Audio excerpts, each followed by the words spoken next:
They thought they could get away with it. A group of reckless teenagers vandalized the home and garden of an elderly couple, believing no one could stop them.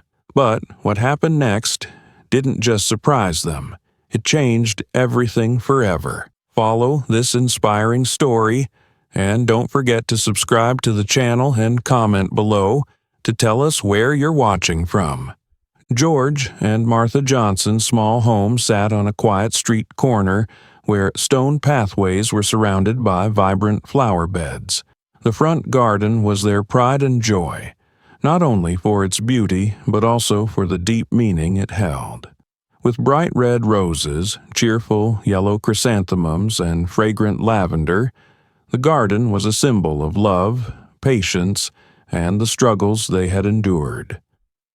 George and Martha were an elderly black couple who had lived in the house for over 4 decades. They had faced racism and injustice throughout their lives, especially during the civil rights movement. Each flower in the garden reminded them of the battles they had fought, the dreams they had nurtured, and the love they shared. Martha spent most of her time tending to the garden. She often said, "Every flower has its own story, and it's our job to keep those stories alive." Meanwhile, George would sit on a wooden chair on the porch, wearing his old reading glasses and holding the morning paper. He was calm, but radiated strength through his eyes.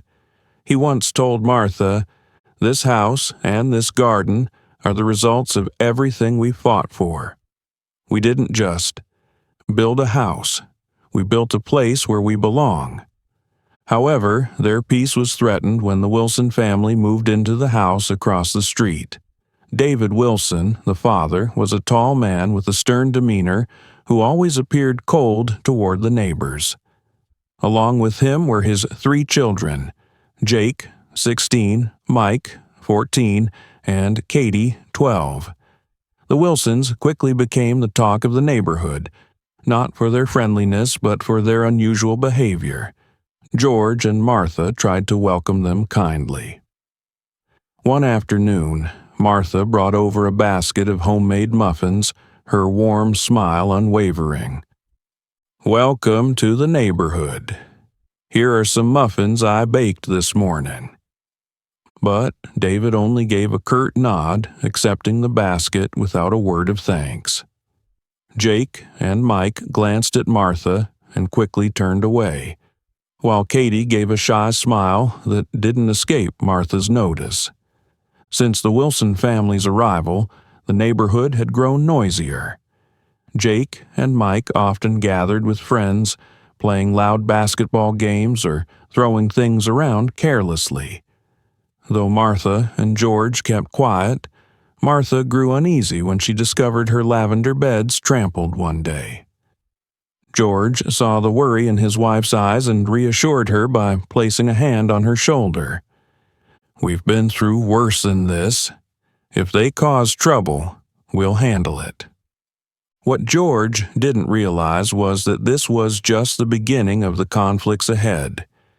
This seemingly tranquil neighborhood was about to witness a battle that wasn't just about flowers, but also about dignity, fairness, and hope. That afternoon, Martha's garden was filled with the fragrant aroma of lush lavender bushes and deep crimson roses. She was carefully pruning the rose branches, her hands deft and patient. This was Martha's favorite task, as each snip of the shears cutting away the wilted blooms felt like shedding the worries of life. The crunch of footsteps nearby pulled Martha out of her peaceful thoughts. She looked up to see Jake and Mike standing by the fence. The 2 boys weren't looking at her, but at the lavender beds. Jake, with a smirk, pointed at the flowers. "Looks like weeds, doesn't it?" Mike burst into laughter, chiming in with his brother. "Yeah, it's hilarious someone would waste time on this stuff." Before Martha could say anything, Jake leapt over the fence, his feet landing hard on the flower beds. He bent down, yanked out a lavender plant, and tossed it to the ground like it was worthless. "Jake, stop that!" Martha said, her voice both startled and firm. But Jake ignored her, pulling up another clump of lavender. Mike, still on the other side of the fence, clapped his hands in encouragement. "Nice one, bro. This garden looks worse than before now." Martha set down her pruning shears and strode quickly toward the fence. Standing tall, her gaze stern, she addressed Jake. "Jake, stop this right now. This is my garden, not your playground." Jake looked up, his eyes defiant, and sneered. "Relax, old lady. It's just a few flowers. What's the big deal?" Before Martha could reply, a deep yet firm voice came from the porch. "Jake, get out of here. Now." George, tall and imposing, stepped out of the house holding a rolled-up newspaper. He didn't need to say more. His commanding gaze was enough to make Jake hesitate. After a moment, Jake stood up, climbed back over the fence, and straightened himself. "Come on, Mike, let's go," Jake said, but not before throwing George and Martha a mocking glance.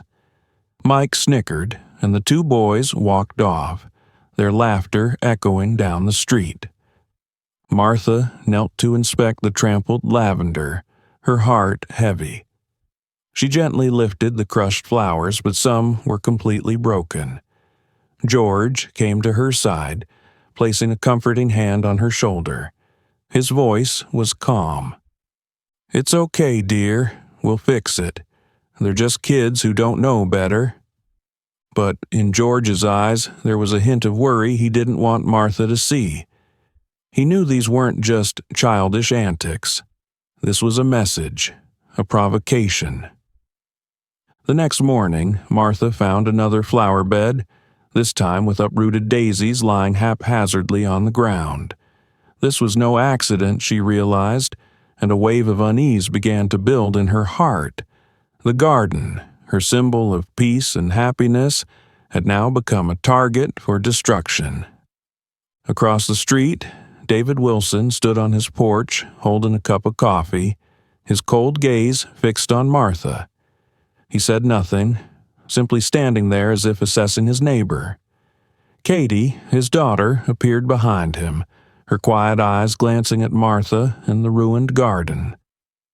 She bit her lip as if wanting to say something, but instead lowered her head and retreated into the house. Martha stood upright, her hand gripping the pruning shears tightly, her eyes locking on Mr. Wilson. She didn't speak, but unease settled deep within her. Behind her, George stepped out again, placing a steadying hand on her shoulder. He said nothing, standing like a solid pillar of support. They exchanged a glance, unspoken understanding passing between them. Both knew that the tranquility they had cherished for so long was under threat. Yesterday's vandalism might have only been the beginning. The atmosphere in the neighborhood seemed to change ever since the Wilson family moved in. The loud laughter and chatter of Jake and Mike echoed through the streets, prompting many residents to shut their windows.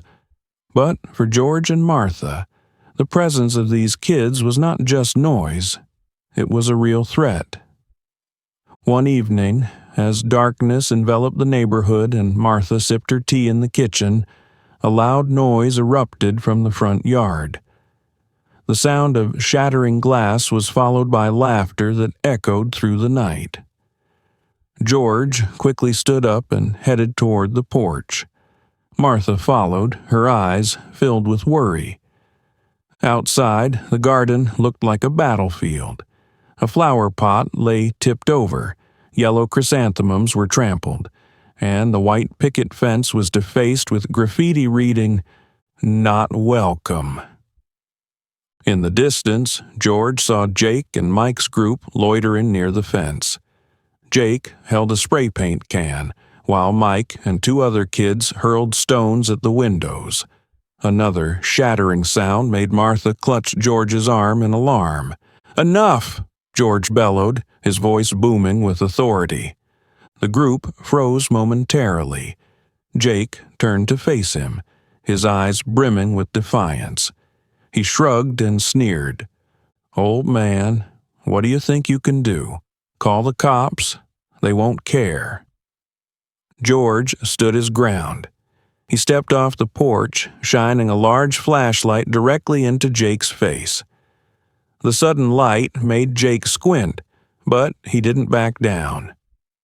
"Jake, I'm giving you one chance to leave right now," George said, his voice low but firm. "If you continue, you'll regret it." Mike glanced at Jake, visibly uneasy, but Jake maintained his arrogant facade. He raised the spray can, intending to scrawl more words on the fence, but under George's stern gaze, his hand faltered. "Come on, Jake," one of the kids in the group urged, his voice tinged with nervousness. "Let's go. My mom will kill me if she finds out I'm here." Jake hesitated for a moment before gesturing to Mike. "Let's go." The group retreated, leaving behind mocking laughter. Jake turned back once, glaring at George with frustration. "You haven't won, old man."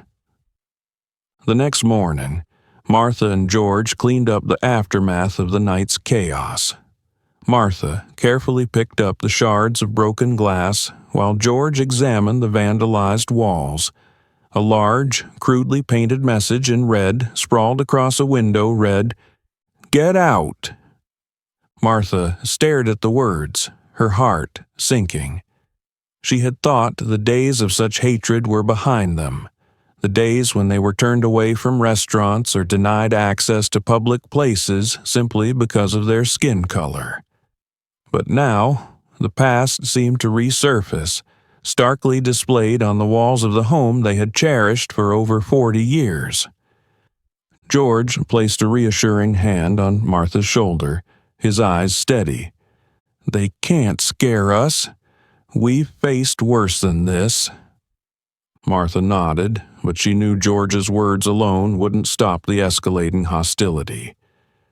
At noon, George went to the police station.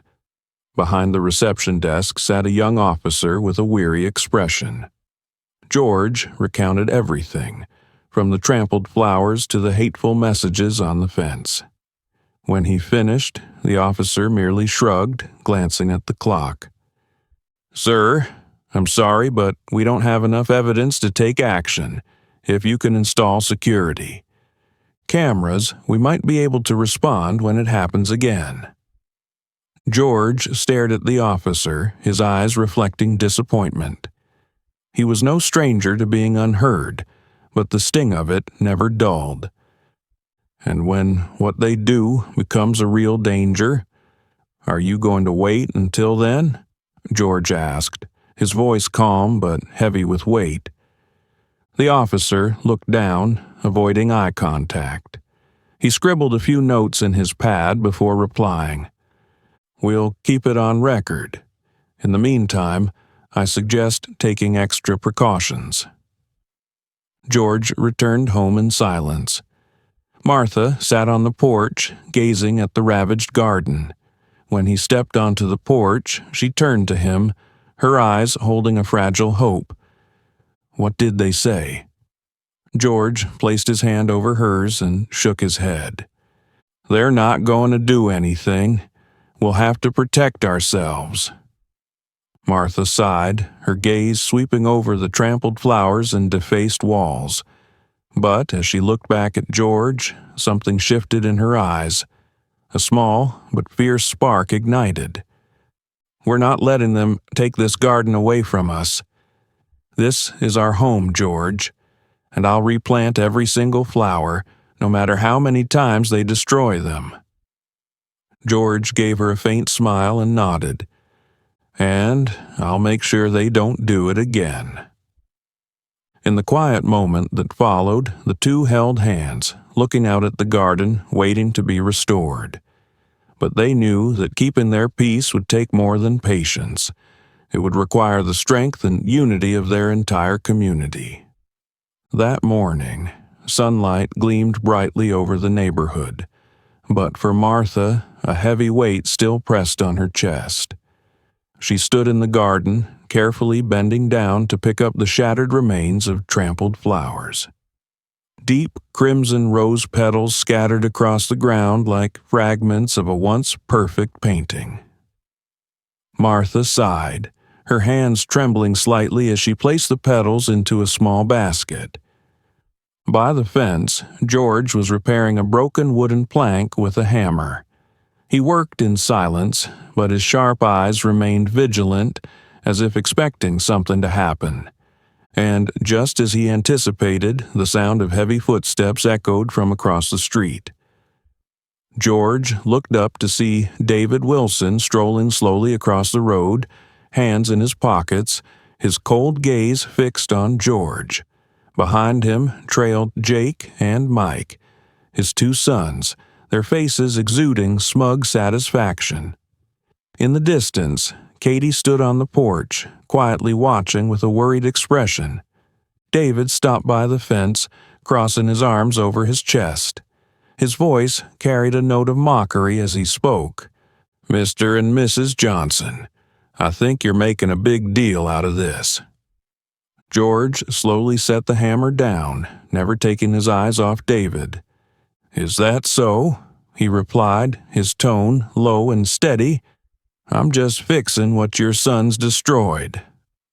David scoffed, his eyes flicking to the broken flower stems and the red spray-painted words on the fence. "It's just a few flowers and an old fence. Why make it such a big deal? It's funny how you think everything around here belongs to you." From her place in the flower bed, Martha stood up, her eyes blazing with anger. "It's not just the flowers, David. This is our home. It's where we've lived for over 40 years, and no one has the right to destroy it." David shrugged, a faint smirk on his lips. "Your home? Let me tell you something. This is our neighborhood, and if you don't like it, here, maybe you should think about moving." George stepped closer to the fence, standing tall, his voice firm and resolute. "Move? You think a few kids and a couple of threats will make us leave our home? This is our house. Martha and I built it with our own hands, and we're not going anywhere." The tension between the two men hung in the air like a taut string. David narrowed his eyes, his gaze filled with defiance. "Is that so? And what are you going to do? You have no proof to blame my sons." George gave a faint smile, but his eyes were sharp as a blade. "Don't worry, David. I've installed security cameras. Next time your sons vandalize my property, I won't just talk to you. I'll take that evidence straight to the police." Jake, standing behind his father, burst out laughing, breaking the tense silence. "Come on, Dad. Don't waste your time. This old man is just trying to act tough." Martha stepped forward, standing beside George, her voice ringing with conviction. "Jake, do you think your actions have no consequences? What you're doing doesn't just hurt us. It's hurting yourself. Do you want to grow up to be someone filled with hate?" Jake scoffed, but it was clear her words made him uneasy. At that moment, Katie walked over from the porch, slowing her pace as she approached her father. Hesitantly, she spoke. Dad, I think we should stop. They haven't done anything wrong." David turned to Katie, his eyes blazing with anger. "Be quiet, Katie. This is none of your business." But Katie didn't back down. She lifted her head, her gaze meeting Martha's before turning back to her father. "Don't you see, Dad? You're wrong. Jake and Mike are wrong. I don't want our family to live like this." Katie's words brought a moment of silence to the neighborhood. George looked at the girl, his expression softening. "Thank you, Katie. You know what's right, and that's what matters most." David turned away, grabbing Katie's arm to pull her along, but she didn't move. Jake and Mike exchanged uneasy glances before lowering their heads, avoiding everyone's eyes.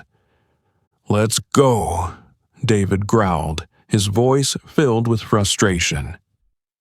As they walked away, Jake turned back and shouted, "Don't think you've won. This isn't over." George stood still, his eyes following the Wilson family until they disappeared across the street. Martha, clutching his hand tightly, asked softly, "Will we be okay, George?" George looked at the ruined garden, the red spray-painted words on the fence, and finally his gaze settled on Katie, the girl with the brave heart. He nodded, his voice steady. "We'll be okay, Martha. But it's not just about us. This whole neighborhood needs to stand up. This isn't just our fight." Martha smiled, her eyes filled with determination. It was time to do something bigger, not just to protect their garden, but to uphold what it symbolized: resilience, hope, and the unity of a community facing adversity. Night fell over the neighborhood, but for George and Martha, the darkness wasn't just silence. It carried unease, a sense that something worse was lurking. George sat on the porch, holding a heavy flashlight, his eyes fixed on the Wilsons' house in the distance. Inside, Martha stood by the window, peeking through the curtains, her hands clutching a cup of hot tea. "George," she called softly, "don't you think maybe they'll stop after today? Katie said all the right things." George turned to look at his wife, his gaze softening momentarily, though his voice remained firm and resolute. "Martha, Katie might be a good kid, but she doesn't run that household. Mr. Wilson won't. Stop, and Jake's just waiting for the chance to make things worse. I can feel it." At midnight, as the neighborhood slumbered, a loud crash shattered the stillness outside the Johnsons' house. A piercing clang jolted Martha out of bed. George was already prepared, gripping the large flashlight tightly. He motioned for Martha to stay in the bedroom, but she insisted on following him. "I'm not letting you face this alone," she said, her voice trembling but determined. As they stepped onto the porch, the sight before them rendered Martha speechless. The front fence was sprayed with graffiti, words scrawled in jagged letters: "Not welcome. Get out." In the yard, flowers were uprooted and scattered, dirt strewn across the walkway. A small angel statue George had once gifted Martha, her most cherished possession, was smashed to pieces, fragments mocking them from the ground. George's flashlight beam cut through the darkness, revealing a group of 4 boys running across the street. Leading them was Jake, holding a spray paint can, laughing loudly. Mike followed close behind, while 2 unfamiliar boys clapped and cheered. "Jake!" George bellowed, his voice echoing through the night. "Stop! I warned you." Jake paused for a moment, turning back with a smug grin. "What are you gonna do? Call the cops, old man? They won't do anything." George took a step forward, his voice low and commanding. "My camera's caught everything. You'll see." Jake's smirk faltered briefly before he quickly masked it with defiance, jerking his head toward his friends. "Let's go, guys. We're not scared." The group vanished into the shadows, leaving George and Martha standing silently in their ravaged yard. Martha knelt to pick up the shattered angel statue, tears streaming down her face.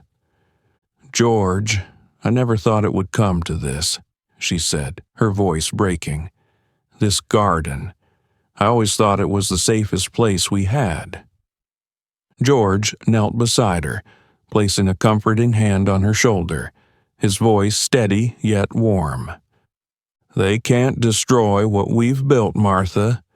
The garden can be rebuilt, and so can we. Not just for ourselves, but for everyone else watching in silence. The next morning, George sat at his computer reviewing the footage from the security cameras. The images were clear: Jake, Mike, and two other boys vandalizing the yard, spray painting the fence, and ripping up the flowers. George transferred the footage to a small drive, his eyes filled with resolve. Martha entered, placing a cup of coffee beside him. "George, what are you planning to do?" she asked gently, though her worry was evident. George turned to her, his gaze unwavering. "I'll call the police, but that's not enough. Our neighbors need to understand this isn't just about us. If they keep staying silent, none of them will be safe." That afternoon, George and Martha began knocking on doors. First, they visited Eleanor Crane, an elderly neighbor a few houses down. Mrs. Crane opened the door, her face etched with concern as George recounted the events.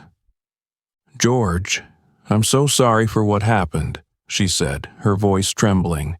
"But I don't want trouble with the Wilsons. You know how aggressive they are." George's expression was empathetic rather than angry. "Eleanor, I understand your fear, and I don't blame you. But if we don't stand up, this won't. Stop at my house. They'll target anyone they see as different. Staying silent won't avoid trouble. It'll make it worse." Eventually, George and Martha gathered a small group of supporters, including the Hernandez family, young couple Mark and Jessica Carter, and a few others. They met in the Johnsons' living room, where Martha placed a small lavender pot, a symbol of hope she had nurtured for years, on the table. Martha looked around the room, her eyes filled with determination. "Our garden was destroyed, but this isn't just about us. This is our neighborhood. If we let hatred and destruction go unchecked, this place won't be worth living in." Jessica Carter nodded, her voice firm. "We'll help. The Wilsons need to understand they can't keep doing this." Another neighbor spoke up. "We need to send a message that this community won't tolerate this behavior. If they go after the Johnsons, they go after all of us." That night, after the meeting ended, George and Martha sat on their porch, gazing at their ruined garden. George took Martha's hand, his voice steady but filled with hope. "We're not alone anymore, Martha. This fight isn't just ours. If they want to destroy, we'll rebuild, not just with flowers and fences, but with the strength of this community." Martha nodded, her eyes glistening in the moonlight. They knew the days ahead would be challenging, but now they had what they had long been missing: the solidarity of their neighbors. With that, they believed that the flames of hatred could never outlast the resilience of unity. The next morning, gentle sunlight bathed the neighborhood, but its tranquility was only superficial. Martha stood by the window, her hand clutching a teacup, her gaze dreamy as she looked out at the ruined garden before her. The scribbled graffiti on the fence, uprooted flowers, and a shattered angel statue made her feel as though everything she held dear was being trampled upon. "George," she said, breaking the silence in the house, "we can't go on like this. If they ruin the garden again, if they go any further, we'll have nothing left to protect." George set his coffee cup down on the table, his eyes shining with determination. "We can't do this alone, Martha, but if the community stands together, we can stop the hate before it spirals out of control." By noon, George and Martha began knocking on doors. They carried footage from their security camera, a clear record of Jake, Mike, and their friends' vandalism. The video didn't just capture the destruction, but also the smug, mocking attitudes of the kids as they violated not just the Johnsons' garden, but their family's sense of safety. Mrs. Crane answered the door, her face showing concern as she saw Martha and George standing there. When they showed her the video, her eyes widened in shock. "My God," she whispered, covering her mouth. "I had no idea things had gotten this bad." "Eleanor," George said, his voice steady but firm, "we're not here to pressure you into anything, but if we don't stand up to this, it won't stop. Hate doesn't go away on its own. It only grows stronger when unchallenged." Mrs. Crane lowered her head, her voice soft but filled with remorse.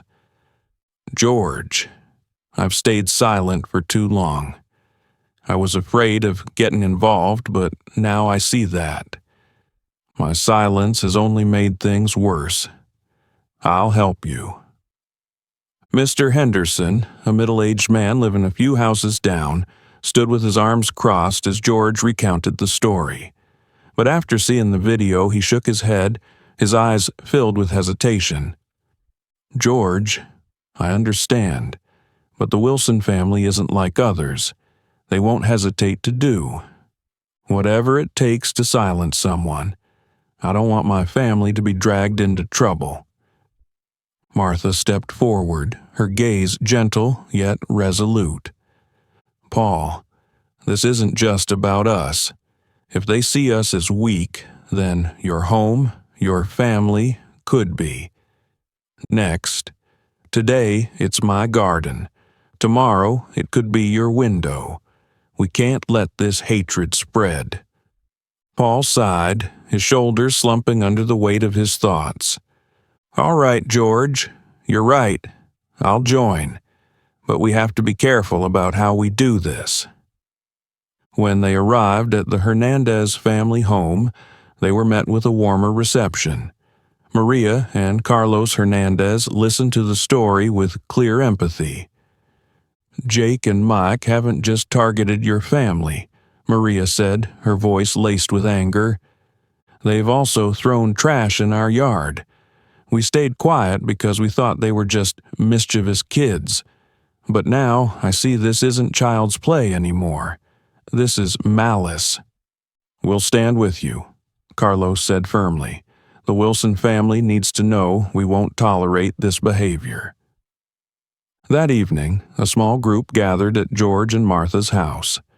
In their cozy living room sat a group of well-meaning neighbors, including Mrs. Crane, the Hernandez family, Mr. Henderson, and a young couple, Jessica and Mark Carter.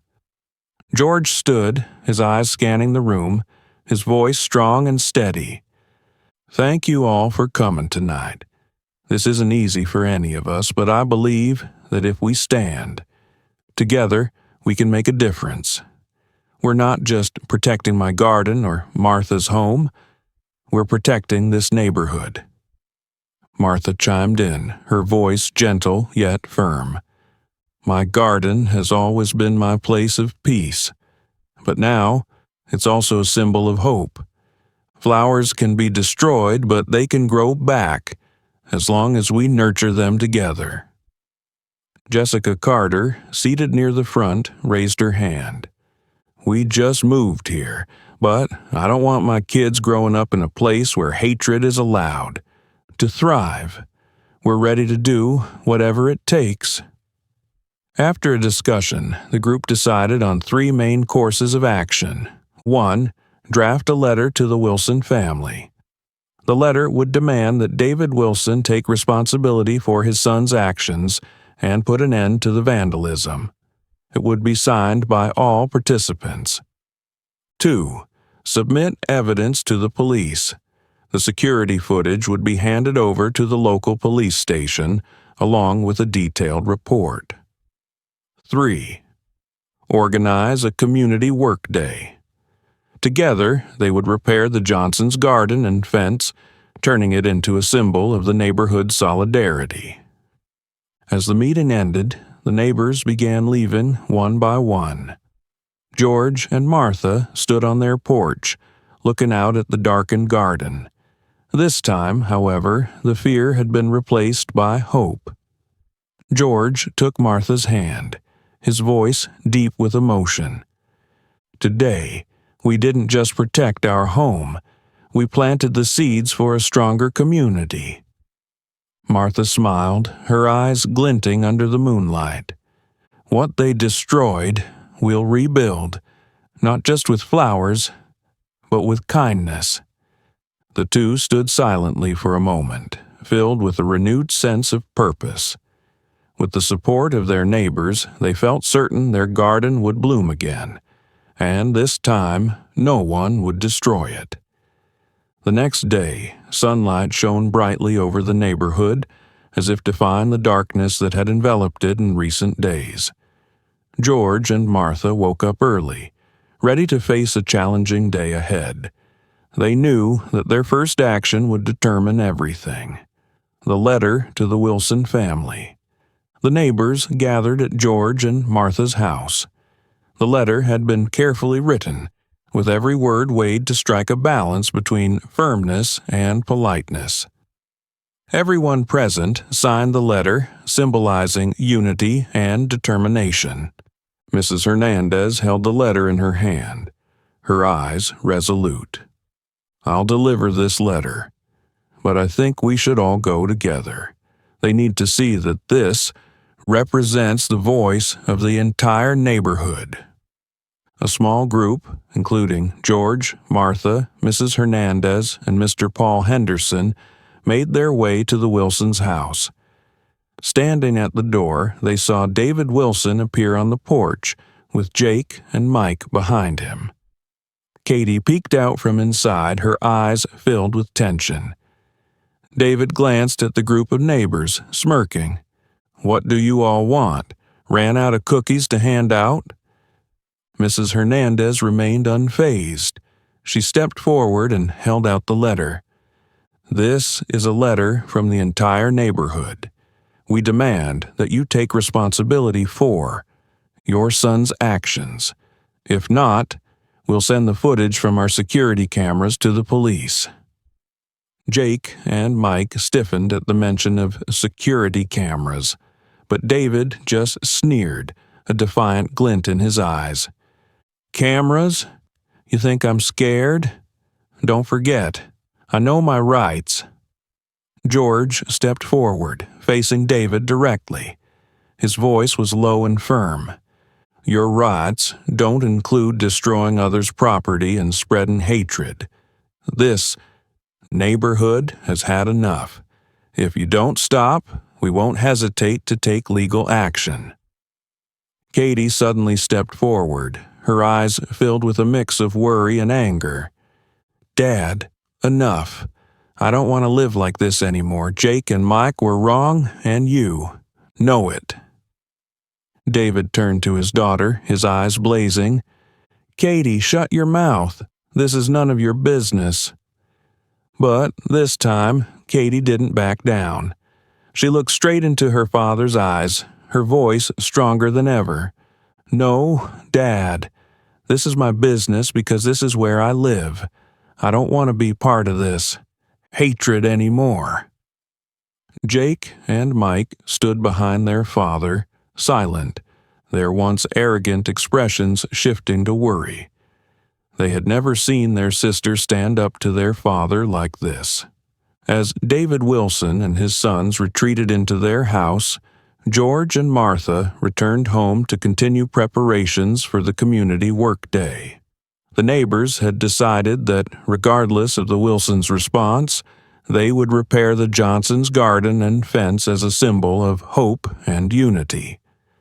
The garden quickly became the focal point of the neighborhood. Mrs. Crane brought roses from her own garden. Jessica and Mark Carter arrived with tools to fix the fence, and the Hernandez family brought fresh soil. Even Mr. Paul, who had been hesitant, grabbed a shovel, ready to pitch in. Martha stood in the middle of the rejuvenating garden, smiling. "Thank you, everyone. We're not just rebuilding this garden. We're creating something much bigger. As the group worked, Katie unexpectedly appeared from across the street, holding a small flower pot. She approached Martha, her eyes shining. "I want to help. This is a flower my mom used to grow. I think it belongs here." Martha, moved, accepted the flower pot, her eyes misting with tears. "Thank you, Katie. This flower will mark the start of a new garden." When the garden was nearly complete, the group sat on the porch, enjoying lemonade and chatting. George stood silently, gazing at the result of their work, once again feeling the strength of community. At that moment, a familiar figure appeared on the street. It was David Wilson. He walked slowly toward them, with Jake and Mike following. David's eyes no longer held the arrogance they had before. Instead, they were heavy, as if he was struggling internally. He stopped at the gate, looking at George and Martha. His voice was rough as he spoke. "I came to say, I'm sorry. I let things go too far." Silence fell over the group. Jake and Mike hung their heads, avoiding eye contact. George stepped forward, facing David. His gaze softened. "An apology is the first step," George said, "but what matters is what you do next." David nodded, as though he understood that words alone couldn't erase what had happened. "I'll teach my sons better," he said. "And if you need help fixing anything else, we're willing to help." Katie stood behind her father, a small smile forming on her face as she saw him finally confront his mistakes. As night fell, the Johnsons' garden shone once again. Freshly planted flowers bloomed, the fence stood repaired, and the tension in the neighborhood began to dissipate. George and Martha stood on their porch, gazing at the revived garden, their hearts full of emotion. "We did it," Martha said softly, her eyes glowing with joy. George nodded, taking his wife's hand. "We didn't just protect this garden, we planted hope for the entire neighborhood. It won't be easy, but I believe we'll get through it." The neighborhood was no longer just a place to live. It had become a symbol of unity and the power to overcome hatred with kindness and perseverance. For George and Martha, their garden would always be a place where hope was sown, no matter what challenges lay ahead. The next day, the sunlight shone brighter than ever before. The neighborhood, which had been shrouded in tension for weeks, now seemed to exude a new vitality. Laughter and chatter echoed from George and Martha's front yard as neighbors gathered to restore the garden. Martha stood next to a newly planted flower bed, her hands gently patting the soil around the base of a plant. Beside her, Katie knelt on the ground, using a small trowel to smooth out the disrupted soil. They worked in silence, but it was a comfortable silence, as if everything was finally beginning to fall back into place.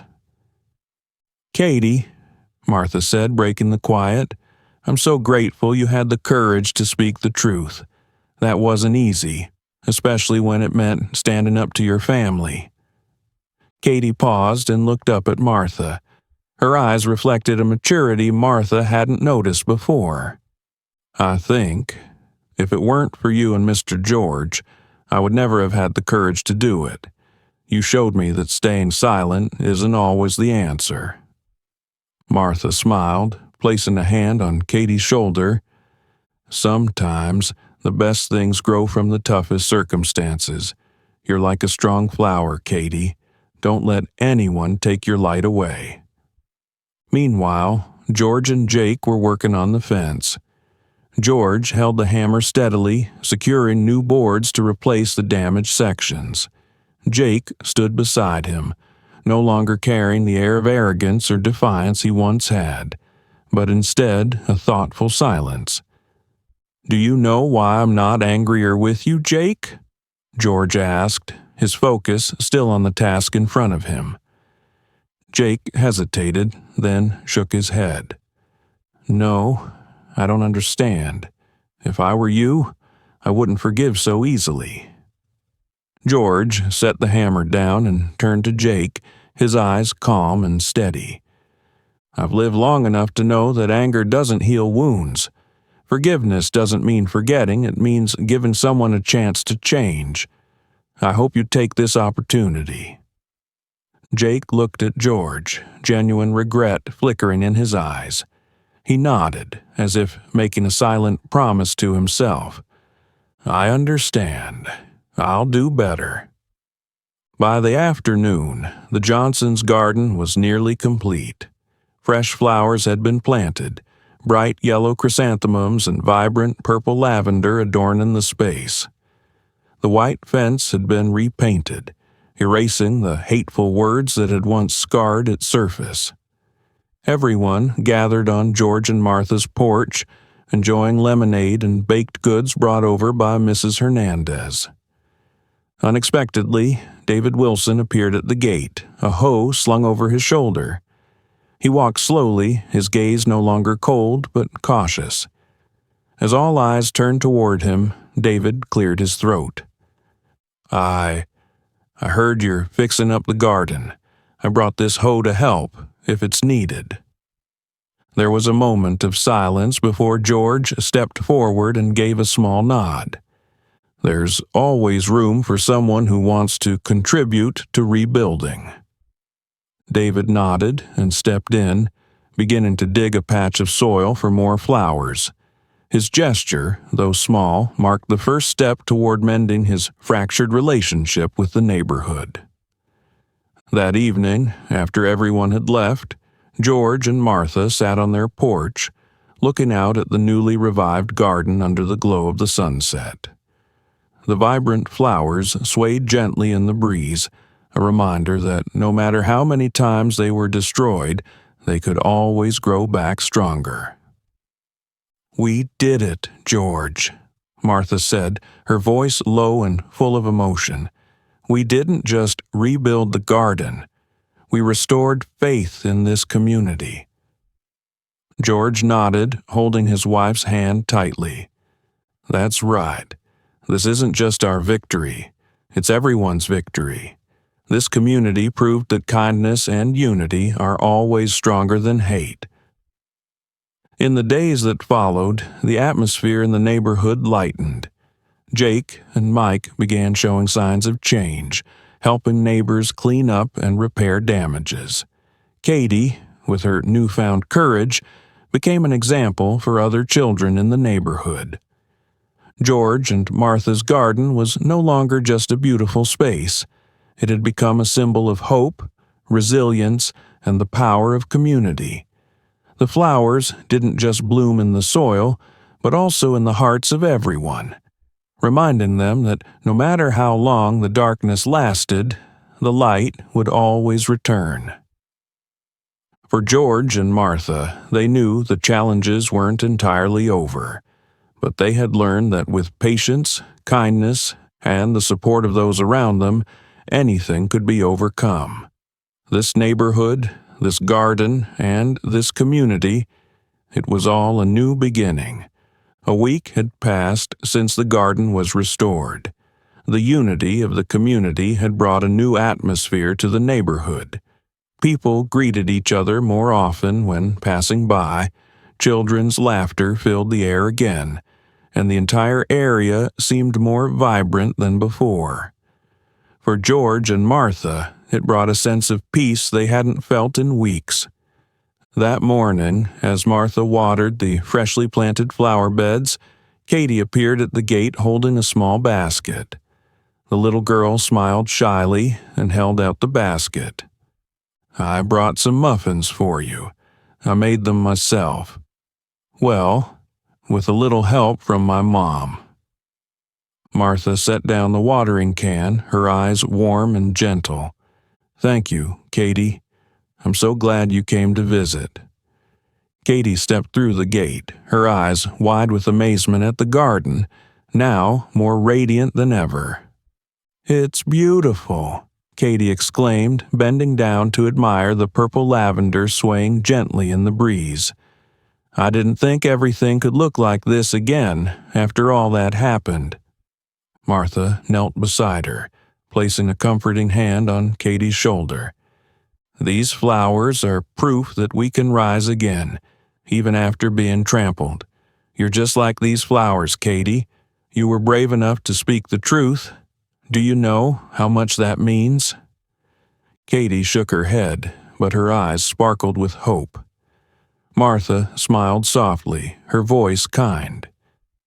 "You helped change everything, Katie. Not just for this neighborhood, but for your family too." That afternoon, David Wilson walked through the Johnsons' gate, his usual arrogance replaced by humility. He carried a small pot of roses, looking at George and Martha with a mixture of shame and remorse.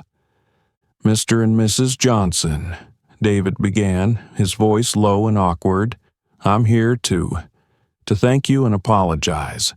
Thank you for not giving up on showing us our mistakes, and I'm sorry for what my family has done." George nodded, his expression calm.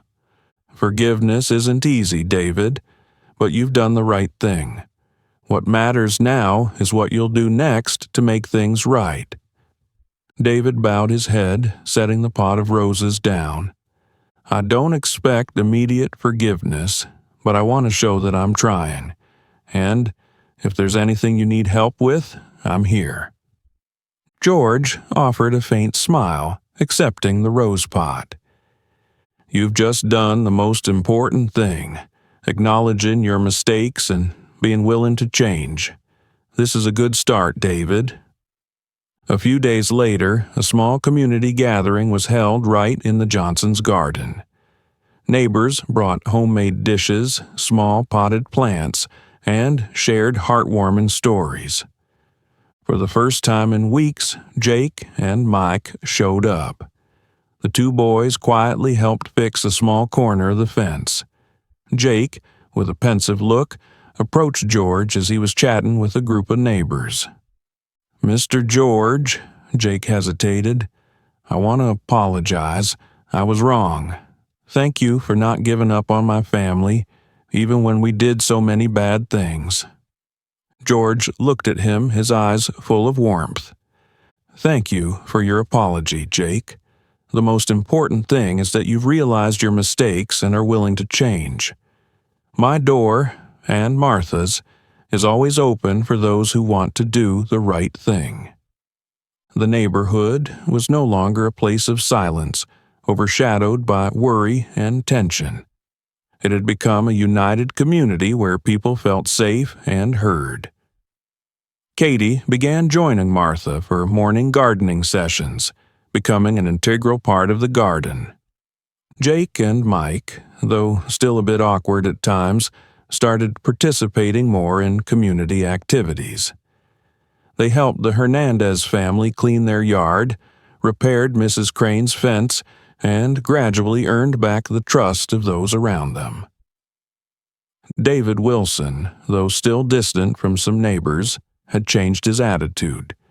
He began attending neighborhood meetings, listening to others' opinions, and actively helping whenever needed. One morning, Martha stood in her garden, watching the flowers sway in the breeze. George walked up beside her, placing a hand on her shoulder. "Look at this," George said, his voice deep and warm. "Your garden has come back to life, more beautiful than ever." Martha smiled and nodded. "Not just the garden, George. The whole neighborhood. We didn't just plant flowers. We planted trust, unity, and hope." George squeezed his wife's hand, pride shining in his eyes. "This garden, Martha, will always be a symbol of everything we've fought for. And you're right. Hope can always grow, even from barren ground." They stood there, surrounded by vibrant blooms in a neighborhood that had rediscovered its peace.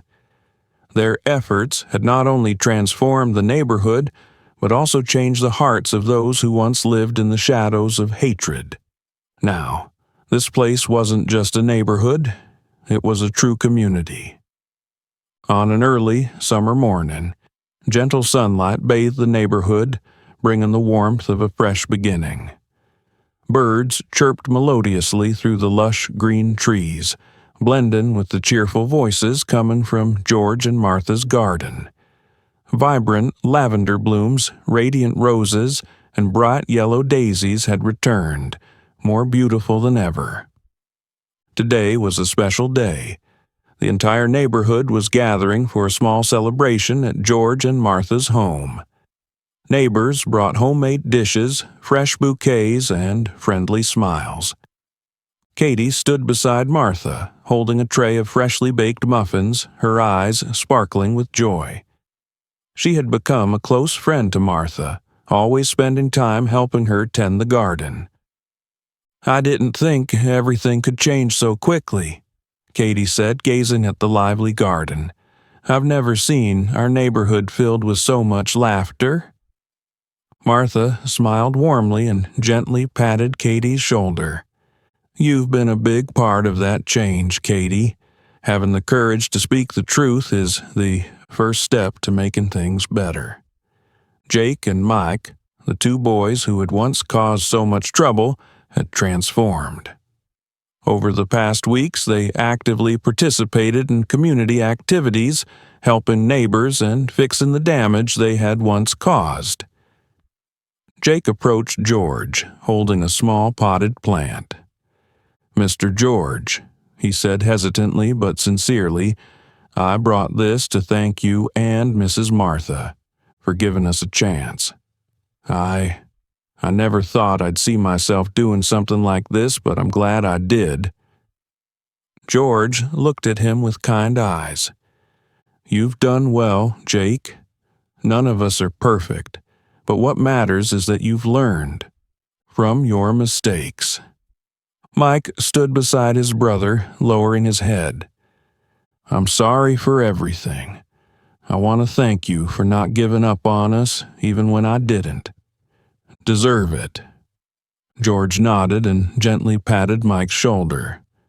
"We all deserve a second chance, Mike. What's important is that you've taken it." David Wilson, who had once caused much unease in the neighborhood, had also turned over a new leaf. He actively joined neighborhood meetings and frequently helped nearby families. Today, he brought a small wooden frame he had handcrafted for Martha. "I made this for you," David said, placing the frame on the table. "I thought you could hang it in the garden. Thank you for giving my family a chance to make things right." Martha looked at the frame, which had a small inscription. "Peace begins with tolerance." She smiled, her eyes brimming with tears. "Thank you, David. We've all learned so much these past weeks. What matters now is that we move forward together." As the sun set, the entire neighborhood gathered around George and Martha's porch. Laughter and chatter filled the air, breaking the silence that had once been tense and heavy. Jessica Carter, a young neighbor, raised a glass of lemonade and spoke. "I want to thank George and Martha for never losing faith in this neighborhood. They've shown us that kindness and perseverance can change everything." Everyone raised their glasses, celebrating unity and new beginnings. Later that night, after everyone had left, George and Martha sat on their porch, gazing at the vibrant garden under the moonlight. "I never thought our neighborhood could become like this," Martha said, her voice full of emotion. "It's not just the garden, but also the people here who've changed. We did it, George." George nodded, gently holding his wife's hand. "Yes, we did. This isn't just our garden anymore. It's a symbol of hope, forgiveness, and the strength of community." They sat there, surrounded by blooming flowers, listening to faint echoes of laughter in the distance, their hearts filled with peace. Their neighborhood, their garden, their lives, all had been reborn stronger than ever. And under the bright moonlight, the flowers continued to bloom, reminding everyone that no matter how many times we're hurt, we can rise together from the darkness to create a brighter future. George and Martha's garden was not just a place where flowers grew, it was a symbol of hope, forgiveness, and the power of community. Their story reminds us that no matter how tough things get, compassion and unity can overcome all challenges. If you found this story meaningful, subscribe to our channel so you won't miss other inspiring tales. Share it with your loved ones because change begins with small acts. Thank you for being with us.